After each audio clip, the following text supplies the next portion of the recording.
Hello friends, smart study with Anil YouTube channel पर आपका स्वागत है। आज हम बात करेंगे इंडियन पॉलिटी में संविधान सभा के बारे में। और आज का जो सेशन है वो संविधान सभा के पार्ट 1 के बारे में है और इसका जो पार्ट 2 है वो हम जल्द ही लेकर आएंगे। तो चलिए शुरू करते हैं। संविधान सभा पार्ट 1। 1922 ईस्वी में निम्नलिखित में से किसके द्वारा ये उद्गार व्यक्त किया गया कि भारतीय संविधान भारतीयों की इच्छा के अनुसार होगा? तो इस प्रश्न का जो सही उत्तर है ऑप्शन ए, महात्मा गांधी। सबसे पहले भारतीय संविधान की जो इच्छा थी वो जाहिर की गई थी स्वराज विधेयक के द्वारा, जो कि 1895 में बाल गंगाधर तिलक के द्वारा लाया गया था। बाल गंगाधर तिलक के द्वारा एक नारा भी दिया गया था जिसको आपको ध्यान में रखना है। अक्सर इसको एग्ज़ाम में जो है पूछ लिया जाता है। नारा क्या था इनका? स्वराज हमारा जन्मसिद्ध अधिकार है और इसे हम लेकर रहेंगे। ये दिया था बाल गंगाधर तिलक ने। तो इसको ध्यान में रखना है। क्या था इनका नारा? स्वराज हमारा जन्मसिद्ध अधिकार है और इसे हम लेकर रहेंगे। और इन्होंने सबसे पहले स्वराज विधेयक जो कि 1895 में लाया गया था, इसमें भारतीय संविधान की बात की गई। और 1922 में राष्ट्रपिता महात्मा गांधी ने खुलकर अपनी बात रखते हुए कहा कि भारतीय संविधान जो है वो भारतीयों की इच्छा के अनुसार ही होगा। और इसके ठीक 2 वर्ष बाद यानी कि 1924 में पंडित मोतीलाल नेहरू ने ब्रिटिश सरकार से ये मांग की कि भारतीय संविधान के निर्माण के लिए एक संविधान सभा का गठन किया जाए। तो संविधान सभा के गठन की जो मांग थी वो किसने रखी थी? पंडित मोतीलाल नेहरू ने 1924 में। तो इसी के आधार पर कैबिनेट मिशन योजना को लाया गया और कैबिनेट मिशन योजना के अंतर्गत ही भारत के संविधान सभा का निर्माण किया गया। संविधान सभा की जो पहली बैठक हुई थी ये हुई थी 9 दिसंबर 1946 को और 29 अगस्त 1947 को प्रारूप समिति की बैठक हुई, जिसमें प्रारूप समिति के जो अध्यक्ष बनाए गए थे ये बनाए गए थे डॉक्टर भीमराव अंबेडकर। और इस समिति में 6 अन्य सदस्य भी शामिल थे, यानी कि कुल मिला के प्रारूप समिति में जो सदस्यों की संख्या थी वो कितनी थी? 7 थी, जिसमें अध्यक्ष कौन थे? Doctor BR Ambedkar. तो इस प्रश्न का जो सही उत्तर है क्या हो जाएगा? महात्मा गांधी, यानी कि भारतीय संविधान भारतीयों की इच्छा के अनुसार होगा। ये 1922 में महात्मा गांधी के द्वारा जाहिर किया गया था। अब हम आगे बढ़ते हैं। 1924 में किसके द्वारा ब्रिटिश सरकार से ये मांग की गई कि भारतीय संविधान के निर्माण के लिए संविधान सभा का गठन किया जाए? तो जैसा कि हमने प्रश्न संख्या 1 में डिस्कस किया कि 1922 के 2 साल बाद पंडित मोतीलाल नेहरू के द्वारा ब्रिटिश सरकार से मांग की गई कि भारतीय संविधान के निर्माण के लिए संविधान सभा का गठन किया जाए। तो इस प्रश्न का जो सही उत्तर है वो क्या हो जाएगा? ऑप्शन सी, यानी मोतीलाल नेहरू। आगे बढ़ते हैं। संविधान सभा के विचार का औपचारिक रूप से प्रतिपादन किसके द्वारा किया गया? संविधान सभा का जो सबसे पहले विचार आया था ये आया था MN रॉय के मन में। तो इस प्रश्न का जो सही उत्तर है वो क्या हो जाएगा? Option C, MN Roy. और एक यहाँ पे आपको देखने को मिलेगा BN रॉय। क्या मिलेगा? VN रॉय। VN रॉय ये कौन थे? ये थे संवैधानिक सलाहकार। तो इसमें आपको कंफ्यूज नहीं होना है। ये हैं MN रॉय और VN रॉय। ये कौन है? ये हैं संवैधानिक सलाहकार थे। और MN रॉय इन्होंने संविधान सभा के विचार का औपचारिक रूप से प्रतिपादन किया था। आगे बढ़ते हैं। संविधान सभा को किसने मूर्त रूप प्रदान किया? तो इस प्रश्न का जो सही उत्तर है ऑप्शन डी, जवाहरलाल नेहरू ने। आगे बढ़ते हैं। कांग्रेस ने किस वर्ष किसी प्रकार के बाह्य हस्तक्षेप के बिना भारतीय जनता के द्वारा संविधान के निर्माण की मांग को लेकर प्रस्ताव पारित किया था? तो कांग्रेस ने बिना किसी बाह्य हस्तक्षेप के बिना भारतीय जनता के द्वारा संविधान सभा के निर्माण की मांग को लेकर एक प्रस्ताव पारित किया था। तो इस प्रश्न का जो सही उत्तर है ऑप्शन सी है 1936 में। आगे बढ़ते हैं, प्रश्न संख्या 6। 1938 में किस व्यक्ति ने वयस्क मताधिकार के आधार पर संविधान सभा के गठन की मांग की थी? तो इस प्रश्न का जो सही उत्तर है ऑप्शन बी, जवाहरलाल नेहरू। 1938 में पंडित जवाहरलाल नेहरू ने संविधान सभा की मांग की थी और मांग करते हुए ये स्पष्ट कहा कि जो कांग्रेस है वो स्वतंत्र और लोकतंत्रात्मक राज्य का समर्थन करती है और कांग्रेस यह प्रस्ताव कर रही है कि स्वतंत्र भारत का जो संविधान है वो बिना बाहरी हस्तक्षेप के एक ऐसे संविधान सभा के द्वारा बनाया जाना चाहिए जो कि वयस्क मताधिकार के आधार पर निर्वाचित हो। तो ये कहा गया था पंडित जवाहरलाल नेहरू के द्वारा, यानी कि इसका सही उत्तर है ऑप्शन बी। प्रश्न संख्या 7।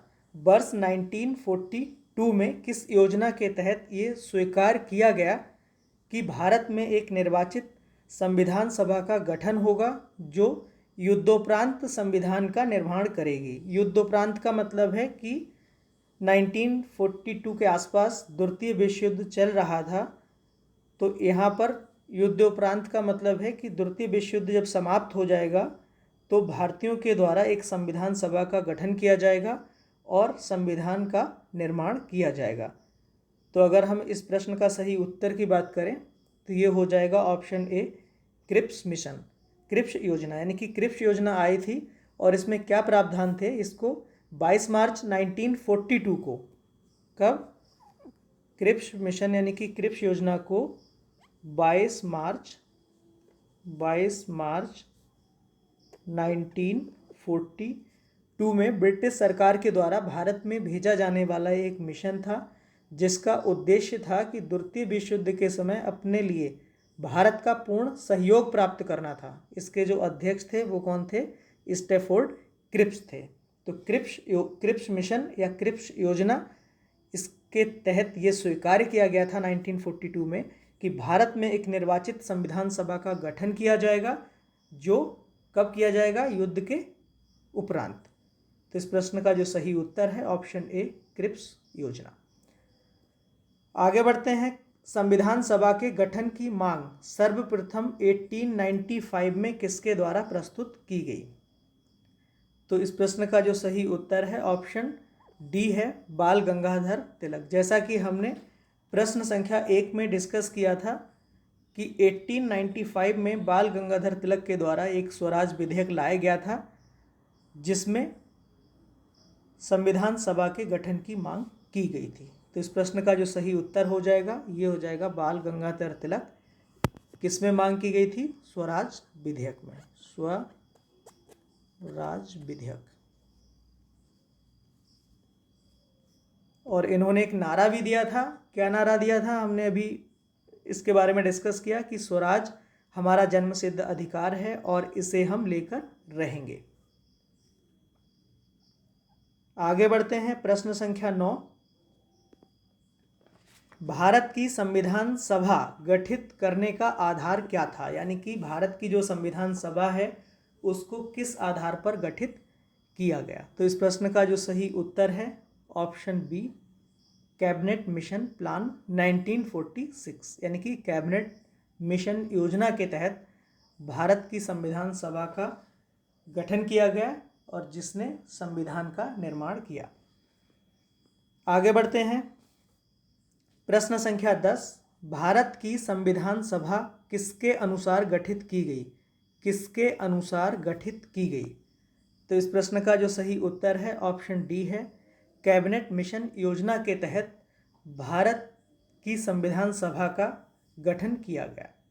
अब हम बात कर लेते हैं साइमन आयोग का प्रस्ताव, ये क्या है? क्रिप्स प्रस्ताव ये क्या है? ये हमने अभी हाल ही में डिस्कस किया था कि जो क्रिप्स मिशन है या प्रस्ताव है ये 22 मार्च 1942 में ब्रिटिश सरकार के द्वारा भारत में भेजा गया एक मिशन था जिसका मुख्य उद्देश्य क्या था कि द्वितीय विश्व युद्ध के समय अपने लिए भारतीयों का पूर्ण सहयोग प्राप्त करना। और इसके जो अध्यक्ष थे वो कौन थे? सर स्टैफोर्ड क्रिप्स थे। तो क्रिप्स तो ये हो गया। और इसके बाद माउंटबेटन योजना, ये क्या है? माउंटबेटन योजना एक्चुअली भारत का विभाजन और सत्ता का हस्तांतरण करने से संबंधित है, जिसको 3 जून 1947 में लॉर्ड माउंटबेटन के द्वारा प्रस्तुत की गई थी। तो लॉर्ड माउंटबेटन योजना आपको ध्यान में रखना है, कैसे है, किससे संबंधित है? भारत का विभाजन और सत्ता का हस्तांतरण से संबंधित है, जिसको 3 जून 1947 को पेश किया गया था लॉर्ड माउंटबेटन के द्वारा। अब हम बात करेंगे साइमन आयोग का प्रस्ताव या साइमन कमीशन। एक्चुअली 7 ब्रिटिश सांसदों का ये एक समूह था, जिसका गठन कब किया गया था? 8 नवंबर 1927 को। 8 नवंबर 1927 को भारत में संविधान सुधारों के अध्ययन के लिए आई थी, और इसका जो मुख्य कार्य था वो था मॉन्टेग्यू चेम्सफोर्ड सुधारों की जांच करना। मॉन्टेग्यू चेम्सफोर्ड सुधार मतलब भारत शासन अधिनियम 1919, यानी कि भारत शासन अधिनियम 1919 या मॉन्टेग्यू चेम्सफोर्ड सुधार के नाम से भी इसको जाना जाता है। इनके सुधारों की जांच करना इसका मुख्य उद्देश्य था। किसका? साइमन कमीशन का। और साइमन कमीशन में सारे जो लोग थे वो कौन थे? गोरे थे, यानी कि ब्रिटिश लोग थे। और इसकी जो अध्यक्षता कर रहे थे वो कौन थे? सर जॉन साइमन कर रहे थे। इन्हीं के नाम पर इसका नाम जो है साइमन कमीशन या साइमन आयोग पड़ा। तो भारत कब आया था साइमन कमीशन? भारत आया था 3 फरवरी 1928, यानी कि साइमन कमीशन भारत कब आया? 3 फरवरी 1928 को भारत आया।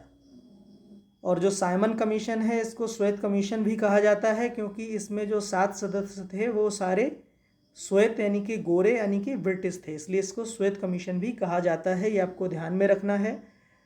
साइमन कमीशन जब भारत में आया तो इसके विरोध के लिए गो बैक के नारे भी लगाए गए थे, और इसका पूरी तरह से विरोध किया गया था, क्योंकि इसमें सभी ब्रिटिश थे, कोई भी भारतीय सदस्य नहीं था। साइमन गो बैक का नारा पहली बार लाला लाजपत राय के द्वारा यहीं पर दिया गया, यानी साइमन कमीशन के विरोध में। तो ये आपको ध्यान में रखना है, एग्जाम में पूछा जा सकता है कि साइमन गो बैक, इसका जो नारा है वो लाला लाजपत राय ने साइमन कमीशन के विरोध में दिया था। तो अभी हमने देखा कि इस प्रश्न का जो सही उत्तर है, संविधान सभा किसके अनुसार गठित की गई? तो ये की गई थी कैबिनेट मिशन योजना के तहत। अब आगे बढ़ते हैं। सन 1936 में भारतीय राष्ट्रीय कांग्रेस के द्वारा संविधान सभा के गठन की मांग कहाँ पर हुए अधिवेशन में की गई? तो इस प्रश्न का जो सही उत्तर है वो है ऑप्शन सी, फैजपुर। आगे बढ़ते हैं। कैबिनेट मिशन योजना के अनुसार संविधान सभा में कुल कितने सदस्य होने थे? यानी कि जो कैबिनेट मिशन योजना, इसके अनुसार संविधान सभा में कितने सदस्य होने थे? तो इसके अनुसार कितने सदस्य होने थे? 389। तो इस प्रश्न का जो सही उत्तर है ऑप्शन ए है, 389 कुल सदस्यों की संख्या होनी थी संविधान सभा के निर्माण के लिए। आगे बढ़ते हैं। प्रस्तावित मूल संविधान में कुल सदस्यों का जो विभाजन है वो किस प्रकार होना निश्चित हुआ था? यानी कि टोटल संविधान सभा के कितने सदस्य होने थे? ये थे 389। तो प्रस्तावित मूल संविधान में कुल सदस्यों का विभाजन अब किस प्रकार से होना था? यानी कि ये जो संख्या थी टोटल संख्या थी, और इसमें विभाजन किस प्रकार से किया गया था? तो 389 को जो विभाजित किया गया था, ये किया गया था ब्रिटिश प्रांतों के 292 प्रतिनिधि, यानी कि 292 ब्रिटिश प्रांत के, 4 मुख्य कमिश्नरी क्षेत्रों के, और देशी रियासत के कितने थे? 93 प्रतिनिधि। तो इस प्रश्न का जो सही उत्तर है वो तीनों हो जाएंगे, ए, बी और डी। ए, बी और सी तीनों हैं। तो इस प्रश्न का जो सही उत्तर हो जाएगा उपरोक्त सभी, यानी कि इसका सही उत्तर है ऑप्शन डी। यानी कि 389 को इन्होंने 3 में डिवाइड कर लिया कि ब्रिटिश प्रांत के कितने? 292, देशी रियासत के 93 और मुख्य कमिश्नरी क्षेत्र के 4 प्रतिनिधि। ये किसके लिए थे? संविधान सभा के निर्माण के लिए। आगे बढ़ते हैं। संविधान सभा में विभिन्न प्रांतों के लिए जो 292 सदस्यों का निर्वाचन होना था, उसमें से कांग्रेस के कितने प्रतिनिधि निर्वाचित होकर आए, यानी कि ये जो 292 प्रतिनिधि थे ब्रिटिश प्रांत के, इसमें से कांग्रेस के कितने निर्वाचित होकर आए, कांग्रेस के कितने प्रतिनिधि निर्वाचित होकर आए। तो इस प्रश्न का जो सही उत्तर है ऑप्शन बी 208, यानी कि 208 जो प्रतिनिधि थे वो कांग्रेस से चुनकर आए। इसमें 73 जो थे वो मुस्लिम लीग से चुनकर आए। आगे बढ़ते हैं। पुनर्गठन के फलस्वरूप वर्ष 1947 में संविधान सभा के सदस्यों की संख्या कितनी रह गई, यानी कि अब 1947 की बात आ रही है। सब इससे पहले कितनी थी, 389 थी। देश आज़ाद होने से पहले 389, लेकिन अब क्या हुआ, देश का बंटवारा हो गया 1947 में, अब इसका पुनर्गठन किया गया। तो पुनर्गठन में संविधान सभा के जो सदस्य थे, अब इनकी संख्या कितनी रह गई। तो इस प्रश्न का जो सही उत्तर है ऑप्शन बी है 299, यानी कि 389 के बाद जो भारत में सदस्यों की संख्या रह गई विभाजित होने के बाद में, वो 299 रह गई। 299 में जिसमें से 229 यानी कि 229 विभिन्न प्रांतों के लिए और 70 जो थी वो देशी रियासतों के लिए थी। तो आपको ध्यान में रखना है, पुनर्गठन होने से पहले संविधान सभा के जो प्रतिनिधि थे वो 389 थे। 389 में 292 प्रतिनिधि ब्रिटिश प्रांत के, 93 देशी रियासत के और 4 जो थे वो कमिश्नरी क्षेत्रों के थे।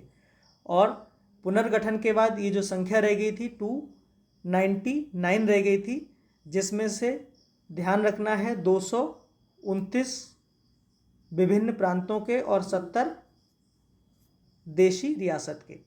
आगे बढ़ते हैं। संविधान सभा पुनर्गठित, यानी कि पुनर्गठन के बाद, भारत के पुनर्गठन के बाद, जब भारत का विभाजन हो गया इसके बाद संविधान सभा का पुनर्गठन किया गया था, जिसमें कुल सदस्यों की संख्या कितनी बनी थी, 299। तो संविधान सभा पुनर्गठित में देशी रियासतों के लिए कितने प्रतिनिधि थे। तो अभी हमने डिस्कस किया कि 299 में 229 यानी कि 229 थे विभिन्न प्रांतों के और 70 थे देशी रियासतों के। तो इस प्रश्न का जो सही उत्तर हो जाएगा ऑप्शन बी 70, यानी कि संविधान सभा पुनर्गठित में देशी रियासतों के लिए 70 प्रतिनिधि थे।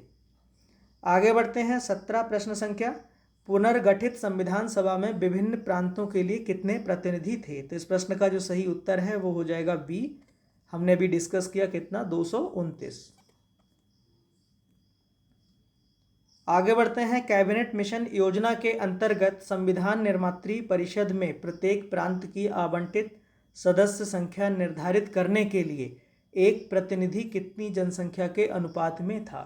तो कैबिनेट मिशन योजना के अनुसार जो है संविधान सभा का गठन किया गया था और इसमें 10 लाख व्यक्तियों पर एक प्रतिनिधि डिसाइड किया गया था। तो इस प्रश्न का जो सही उत्तर होगा ये हो जाएगा ऑप्शन बी 10 लाख व्यक्ति, यानी कि संविधान निर्मात्री परिषद में प्रत्येक प्रांत की आवंटित सदस्य संख्या निर्धारित, यानी कि एक सदस्य को कितनी जनसंख्या रिप्रेजेंट कर रही थी, 10 लाख व्यक्ति उसको रिप्रेजेंट कर रहे थे।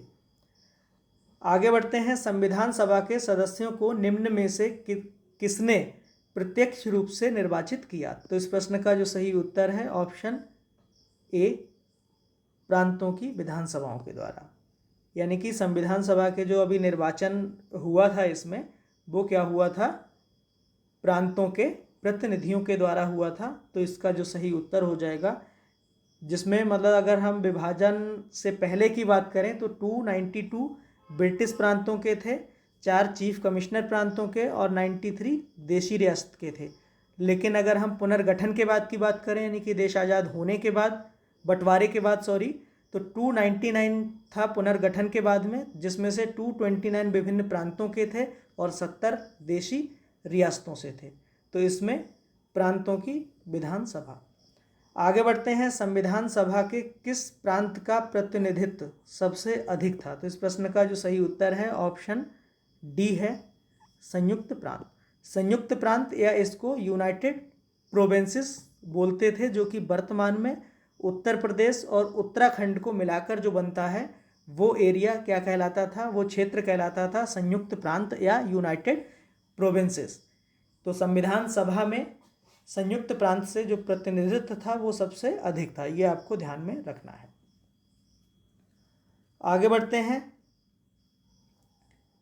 प्रश्न संख्या 21, संविधान सभा में किस देशी रियासत के प्रतिनिधि ने भाग नहीं लिया, यानी कि कौन सी देशी रियासत का जो प्रतिनिधि था वो संविधान सभा के गठन में नहीं आया। तो इस प्रश्न का जो सही उत्तर है वो है ऑप्शन सी, हैदराबाद। यानी कि हैदराबाद रियासत थी उस समय, इसका जो निज़ाम था, हैदराबाद का शासक कौन था, निज़ाम था, वो संविधान सभा के निर्माण में उसने भाग नहीं लिया।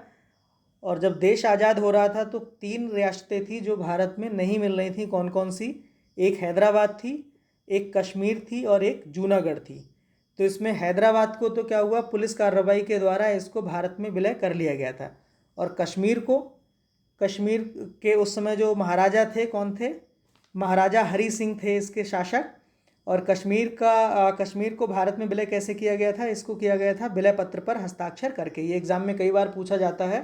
हैदराबाद की जो रियासत थी इसको पुलिस कार्रवाई के आधार पर, कश्मीर वाली जो रियासत थी इसको विलय पत्र पर हस्ताक्षर करके, और जो जूनागढ़ वाली रियासत थी इसको कैसे किया गया था? इसको किया गया था जनमत संग्रह के आधार पर। एक्चुअली 15 अगस्त 1947 जूनागढ़ की जो रियासत थी, 15 अगस्त 19 यानी कि देश आज़ाद होने तक की अगर हम बात करें, 15 अगस्त 1947 तक भारत में इसका विलय नहीं हो पाया था। ना इसका हो पाया था कश्मीर और हैदराबाद का। तो 15 अगस्त 1947 तक भारत में इनका विलय नहीं हो सका था। स्वतंत्रता के समय जूनागढ़ का जो नवाब था वो कौन था? मोहब्बत खान था। जूनागढ़ का जो नवाब था मोहब्बत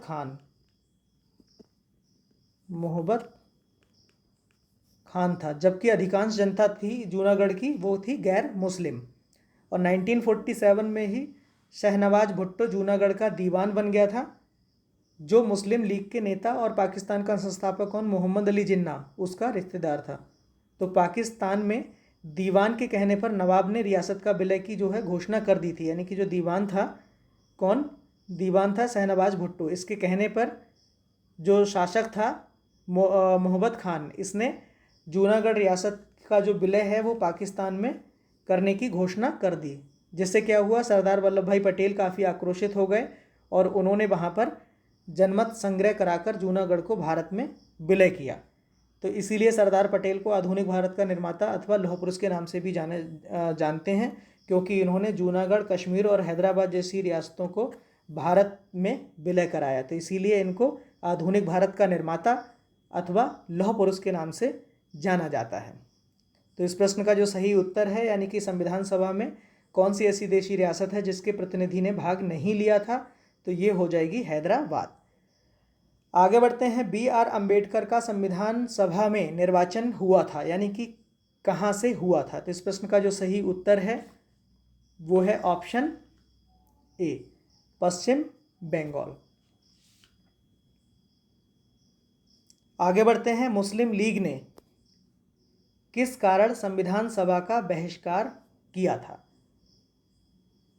तो इस प्रश्न का जो सही उत्तर है ऑप्शन सी, मुस्लिम लीग मुस्लिमों के लिए एक अलग संविधान सभा चाहता था, इसीलिए उसने संविधान सभा का बहिष्कार किया था। मुस्लिम लीग का जो मुख्य नेता थे वो कौन थे? मोहम्मद अली जिन्ना। वो क्या है, एक अलग संविधान सभा का निर्माण करना चाहते थे और उनकी मांग थी, इसीलिए उन्होंने संविधान सभा से बहिष्कार किया। यानी कि इस प्रश्न का सही उत्तर हो जाएगा ऑप्शन सी, मुस्लिम लीग मुस्लिमों के लिए एक अलग से संविधान सभा का निर्माण करना चाहती थी। आगे बढ़ते हैं। प्रश्न संख्या 24, संविधान सभा का चुनाव निम्न में किस आधार पर हुआ? तो इस प्रश्न का जो सही उत्तर है ऑप्शन डी, वर्गीय मताधिकार। वर्गीय मताधिकार का मतलब होता है कि यहाँ पर जो पूरी संविधान सभा का निर्माण जो किया गया था वो ब्रिटिश प्रांतों के प्रतिनिधि थे, चीफ कमिश्नर प्रांतों के प्रतिनिधि थे और देशी रियासतों के प्रतिनिधि थे। यानी कि इसको वर्गों में बांट दिया गया था। किसमें? एक तो ब्रिटिश प्रांत के प्रतिनिधि, चीफ कमिश्नर प्रांत और देशी रियासत। तो वर्गीय मताधिकार, वयस्क मताधिकार के आधार पर संविधान सभा का जो चुनाव है वो किया गया था, जिसमें ब्रिटिश प्रांत से कितने थे? ब्रिटिश प्रांत से थे 292 और चीफ कमिश्नर प्रांत से 4 थे और देशी रियासत से कितने थे? 93 थे। और इसके बाद अगर पुनर्गठन होने के बाद की बात करें तो 299 यानी कि 299 कुल संविधान सभा के सदस्य थे, जिसमें से 229 विभिन्न प्रांतों के थे और 70 देशी रियासतों के थे। तो जो चुनाव था संविधान सभा का, ये किया गया था वर्गीय मताधिकार के आधार पर। आगे बढ़ते हैं। संविधान सभा के सदस्य प्रतिनिधि थे, कैसे थे? जनता के द्वारा प्रत्यक्ष निर्वाचित, जनता के द्वारा अप्रत्यक्ष निर्वाचित, गवर्नर जनरल द्वारा मनोनीत, कांग्रेस और मुस्लिम लीग द्वारा नामांकित। तो इसमें ये भी गलत है, ये भी गलत है। इसका जो सही उत्तर है ऑप्शन बी है, यानी कि जनता के द्वारा अप्रत्यक्ष निर्वाचित। क्योंकि देश विभाजन के बाद पुनर्गठन के फलस्वरूप 1947 में संविधान सभा के जो सदस्यों की संख्या थी वो 299 थी, 299, जिसमें से 229 क्या थे? विभिन्न प्रांतों के और 70 देशी रियासतों के थे, जो कि जनता के द्वारा चुने गए थे।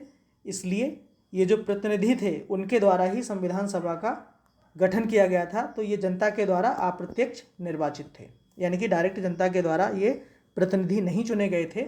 इसलिए इसका जो सही उत्तर हो जाएगा ऑप्शन बी, जनता के द्वारा अप्रत्यक्ष निर्वाचित। तो आज के लिए बस इतना ही। धन्यवाद।